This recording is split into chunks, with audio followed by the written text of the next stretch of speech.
मनसा गांव में एक लोहार राम गोपाल रहता था। उसका एक भरा पूरा परिवार था, जिसका लालन पालन करने के लिए उसे कई बार दिन रात काम करना पड़ता था।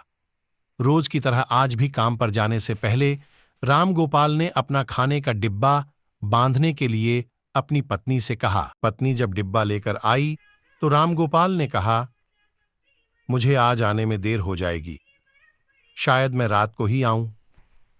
इतना कहकर राम गोपाल अपने काम पर निकल गया। रास्ता एक जंगल से होकर गुजरता था।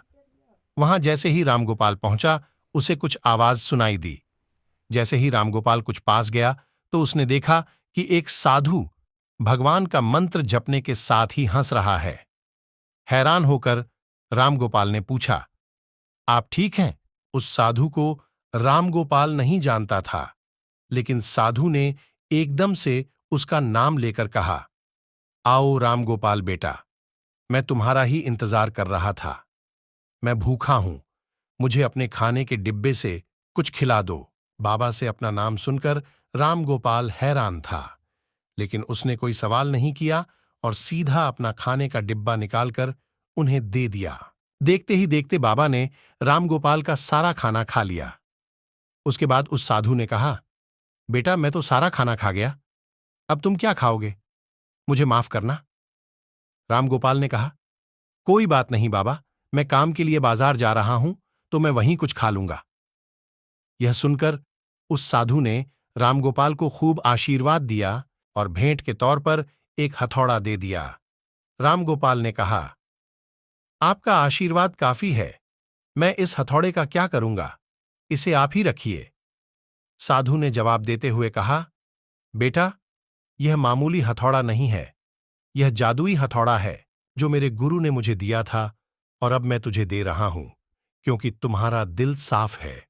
इसका इस्तेमाल अच्छे कामों के लिए ही करना और किसी दूसरे के हाथ में इसे कभी मत देना। इतना कहकर वह बाबा वहां से अदृश्य हो गए। रामगोपाल अपने हाथों में हथौड़ा लेकर बाजार काम करने के लिए चला गया। औजार बनाने से पहले उसके दिमाग में आया कि आज इसी हथौड़े से लोहा पीटता हूं। जैसे ही उसने लोहे पर हथौड़े से चोट मारी, वो सीधा औजार बन गया। दूसरी चोट में लोहे के बर्तन बन गए।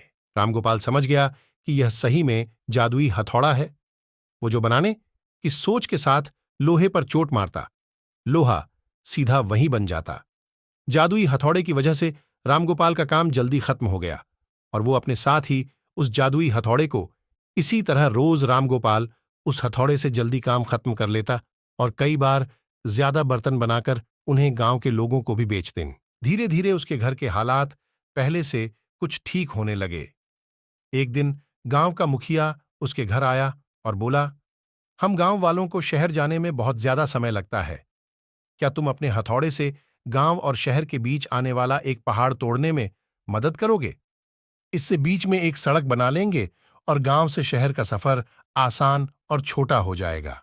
मुखिया की बात सुनकर रामगोपाल ने उस जादुई हथौड़े से उस पहाड़ को तोड़ दिया। मुखिया और गांव के लोग बहुत खुश हुए और उसे खूब शाबाशी दी। पहाड़ तोड़ने के बाद घर लौटते समय लोहार के मन में हुआ कि इस जादुई हथौड़े से मेरा काम जल्दी हो जाता है, लेकिन कुछ ज्यादा फायदा तो हो नहीं रहा है।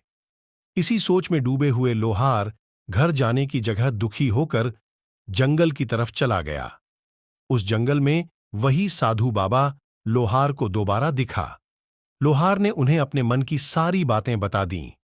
साधु ने कहा, इसका उपयोग सिर्फ औजार और बर्तन बनाने व पहाड़ तोड़ने तक सीमित नहीं है। इससे तुम अपने मन का कुछ भी बना सकते हो और किसी भी कठिन चीज को आसानी से तोड़ सकते हो। घर ले गया। रामगोपाल ने अच्छे से साधु बाबा से उस जादुई हथौड़े को इस्तेमाल करने का तरीका सीखा। उसके बाद रामगोपाल ने बहुत धन कमाया। आज रामगोपाल एक अमीर आदमी बन गया है। अभी भी वो जब भी जरूरत महसूस होती है, उस जादुई हथौड़े का इस्तेमाल कर लेता है। कहानी से सीख, चाहे कोई वस्तु हो या दिमाग, इनका इस्तेमाल पूरी तरह से करना चाहिए। साथ ही अपने पास मौजूद सामान का मोल समझना जरूरी है। व्यर्थ हताश होने से काम नहीं बनता।